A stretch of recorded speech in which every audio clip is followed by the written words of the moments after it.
Nachádzame sa v New Yorku a ja som vždy chcel vyskúšať americké fast foody. Počas tohto výletu ich vyskúšame 7 rôznych, ja ich blind ranknem a na konci videa ich rankneme reálne. Naša prvá zastávka Wendy's. Keby toto bol smell test, tak už sme na poslednom mieste. OK, ja si dám Baconator alebo Son of Baconator. Toto je Son of Baconator. Je to veľké podľa mňa ako double cheese za $7. Máš čo? Máš kuráci? Sme si dobrali hranolky a strawberry lemonade. Vyzerá to veľmi biedne. Vyzerá to dosť biedne, no. Ale majú zaujímavé žemle. Žemla je, že mega maslová. Je to dobré, ale mám pocit, že tomu... Dúfam, že nie je masť. Toto je ináč medium size. Toto je sladké jak fras. Ale hranolky sú dosť zlé. Je to celé tak nič moc. Wendy's je na mieste 5. Wendy's teda silný meat, čiže ideme na ďalšiu. Druhý fast food, ktorý ideme skúsiť je Chick-fil-A, ktorý musíme skúsiť dneska v sobotu, lebo v nedele oni majú vždy zatvorené. Close on Sunday. You my Chick-fil-A. A Chick-fil-A sme už mali minulý rok, keď sme boli na západnom pobreží. Podľa mňa zabere jedno z prvých 3 miest. Zobrali sme Pink Lemonade, 10 stripsov a hranolky, ktoré sú takéto. Toto medium menu stalo $32. To je dosť prepal, ale uvidíme, že ak nám to vydrží. A dávajú neobmedzene veľa omáčok, čiže tu sme zobrali koľko? 8 alebo 7 omáčok. Tak sladké. Sladšie, jak bolo tam? Ani neviem to popísať. Kávo. Tak to je tak sladké. To je určite sladšie, ako bolo tam podľa mňa. Ale je to akože to fakt dobré, ale je to, že... Wow. Ja milujem túto ich Chick-fil-A sauce, ktorá je v podstate, že medovo-horčicová. A určite si ju kúpim aj domov. Hranolky super. Teraz ideme ten real deal. Je to fakt dobré, ale zároveň to je fakt také obyčajné. Takže takto chutia proste stripsy. Ostali nám 4 stripsy, čo je takmer polovica, čiže to nebolo až také zlé cenovo, čiže dáme na večeru. A Chick-fil-A dávame na miesto 2. Mekač som ani nechcel dávať do tohto listu, lebo mekače si poznáme. Sme v jednom teraz a Sofia zhodnotila, že to tu smrdí, ako keď máš doma škrečky. Dogrciam sa. Museli sme vyjsť von a spravili sme si tu vlastný corner station. Kúpil som si takýto bagel, lebo mali vypredané všetko mäso.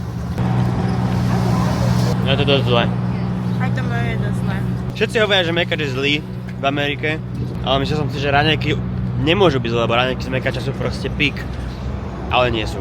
Kráčame k ďalšiemu fast foodu, ktorým mal byť Five Guys. Na druhej strane sa objavilo Chipotle. Dajme Five Guys. Bo Five Guys v Londýne som už bol veľakrát, aj v Barcelone, aj v Madride, respektíve všade, kde sme boli. Vždycky na každej dovolenke, kde sú Five Guys, tak tam ideme, lebo to je mega. Vítajte v Pieti mužicích. Dobre, čiže dal som si jeden bacon cheeseburger, čo znamená, že tam mám 2 mäsa a stálo ma to $15.23. Ďakujem.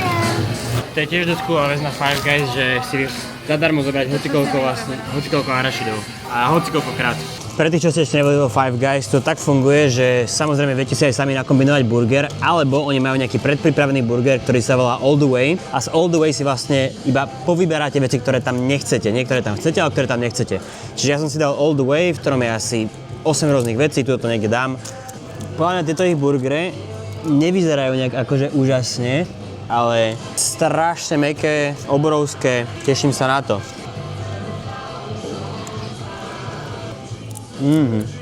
Čo ti treba? To by fakt chýbalo. Ja tam mám kečup, majonézu aj horčicu. Tá žema by mohla byť trochu lepšia, že tá žema z toho Wendy's bola fakt dobrá.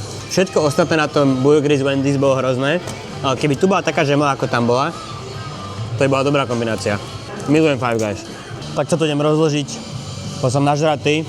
Každopádne, blind rankujem Five Guys na 3. miesto, iba preto, lebo by som ho dal na prvé, ale myslím si, že sú tu ešte 2 burgery, Shake Shack a 7th Street Burger.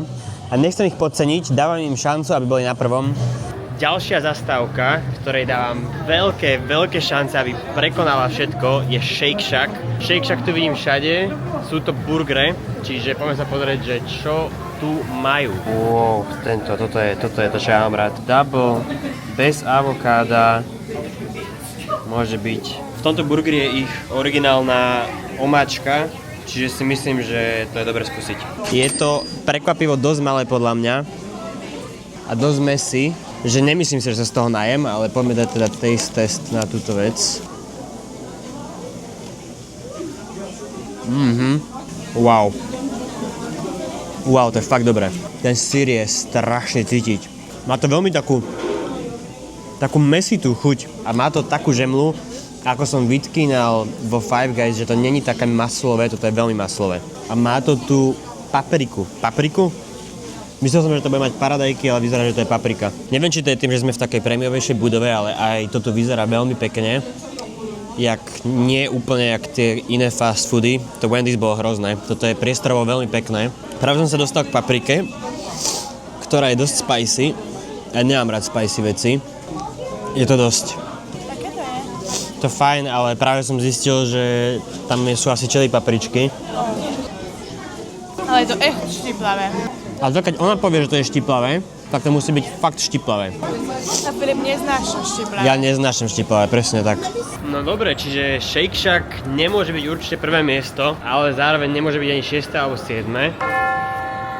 Čiže Shake Shack dávame na miesto číslo 4 a ideme rovno ešte toto dojesť s stripsami z Popeyes. Tu je to také trápne a také tiché, že som nenatočil to, ak sme si to vyberali, ale tu majú iba kura. Kúpili si krydelka, 6 kusov za 7,50. Daj nám 7, ale. A daj nám 7, ok, nice. A možno aj preto, že sú také miniatúrne, že to je jak nuggetky.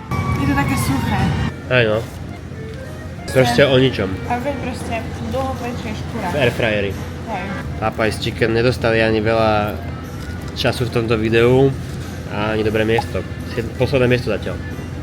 OK, ladies and gents, ešte nám ostávajú dve posledné miesta a to je 1. a 6. A ďalšia reštika, respektíve fast food, je burger, ktorý sa volá 7th Street. Týchto je pomerne veľa v meste. Z fotiek, čo majú na Google, to vyzerá ako presne to medzi, čo chýbalo tomu, kde už sme boli. Veľmi maličké miesto, ale zatiaľ najlepšie ceny, čo sme tu videli. Double burger som si dal za 9,50, single stal iba 7, čiže toto je zďaleka najlepšie cenovo. Poďme sa pozrieť na tento skvost. Vyzerá to veľmi dobre, Vyzerá to takto. Veľmi podobne ako Shake Shack. Extrémne maslová žemla, veľmi je celý taký mäkký, ale aj mastný. Je to veľmi dobré. Fakt. Veľmi šťavnaté. Je to masné, jak volado. Že je to kvalitovo takmer ako Five Guys, len oni majú viacej tých prísad tam, čiže viacej to malo chuť, ale je to lacnejšie o takmer polovicu. Aj od Shake Shacku to je lacnejšie o $6 asi, a o $5. OK, čiže 7th Street Burger naozaj prekvapil. Momentálne ho dávame na prvé miesto a uvidíme, ako sa umiestni potom, keď to už nebude blind ranking, ale naozaj bol veľmi dobrý. Fakt som si to užil. Pomerne som sa aj najedol, ale hlavne tá cenová rovina bola mega dobrá. A ako posledné ideme vyskúšať Chipotle, ktorému nezostáva nič iné ako miesto 6. Ale dáme mu šancu, uvidíme, že čo to dá. Ako honorable mention ešte dávame Katz Delicatessen, čo mi odporúčil každý jeden blog a dávame si pastrami sandwich on rice za $29. Funguje to tak, že oni tu proste nosia obrovské čanky mesa a máme tu 8 rôznych katerov, ktorí to proste sekajú a dávajú to do týchto sandwichov. A je to proste obrovská porcia mesa v chlebe, basically. Je to veľmi dobré, ale chutí to ako čisté meso. Fakt. Jak čisté meso. Ale ja si myslím, že toto je proste americká verzia cigánskej. Ja som tak rád, že sme to stihli. Ja som si aj hovoril, že toto vždycky býva rada. A nebola rada, keď sme prišli. Iba vo vnútri, lebo vonku je tak feels like 0. A henty všetci ľudia stoja teraz v rade, takže mega. OK. We out here. Takto pekne som nečakal, že to bude vyzerať. Toto je, že reštika. Teda nie úplne, ale je to mexická reštaurácia, čiže ja keď nemám rád spicy, tak uvidíme. Zjavne každá jedna ingrediencia bola extra, za extra peniaze. Čiže som si dal všetko, čo tam bolo, s tým, že som myslel, že to je akože v cene. A moje burrito nie len, že proste váži asi 700 gramov, to stalo ma $18. To je tak ťažké a tak veľké.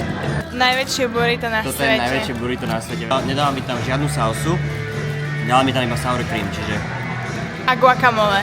A syr. A beans, a šalát. Aké to je? Akože fakt dobre, podľa mňa takto burrito má chutiť, podri, jak to vyzerá. Podri, jak to vyzerá znútra. Že akože je tam toho fakt kopec. Je to také hutné, keby som mal chuť na mexické, tak je to super. Ja nie som až tak fanúšik tohto jedla, ale určite si nezaslúži 6. miesto, čiže idem to dojesť a potom si dáme finálny ranking. Trošku teraz zrujnujem vtip, ja som si myslel teda, že som mal 5 extras, ale jediné extra, čo som mal reálne zaplatené, bolo guacamole, ktoré stalo $3.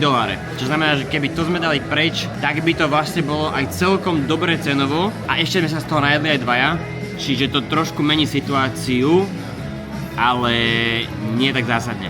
Dobre, takže vyskúšali sme všetky fast foody, ktoré sme chceli a finálny list vyzerá takto.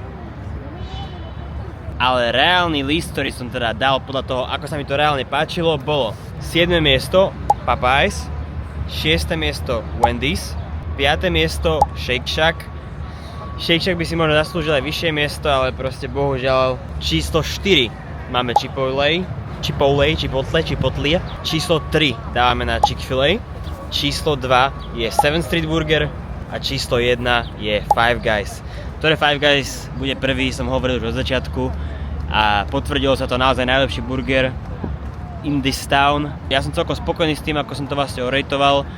Niektoré sedeli, niektoré nie. Zakončil by som to s tým, že newyorský fast food svet je dobrý, prevažne. Prvých 5 miest bolo takých, že mi naozaj všetky chutili, ale už stačilo po týždni a teším sa domov a dám si asi brinzové halušky.